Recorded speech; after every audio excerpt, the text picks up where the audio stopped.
Поэтому мышцы не измеряются вообще как орган. Вот это самое большое заблуждение общепринятой медицины. Я не называю ее современной, она совершенно не современная. Она самая и нетрадиционная, она нетрадиционная, потому что традиция, это вот у меня традиция. Солнце, воздух, вода– наши лучшие друзья, что правильное упражнение лечит, неправильно калечит, что мир стоит за тем, кто хорошо двигается, правильно двигается и так далее. Потому что мы в бег не договорили.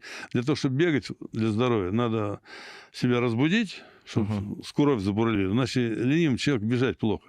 Прими холодную ванну. Проработай стопу, колено, бедро, спину, растяни, чтобы мышцы были уже такие. Хорошая обувь. Ты должен правильно бежать. Прими уроки у легкоатлета, который даст тебе правильно бег, чтобы не косолапить, там не спотыкаясь ногами. Без стопы бегать вообще нельзя. Плохая стопа, плохое колено, плохая спина. Все одно цепляет друг друга на кинематические пути. И тогда ты беги. Вопрос, сколько ты хочешь бегать? Опять вопрос. Что ты хочешь добиться?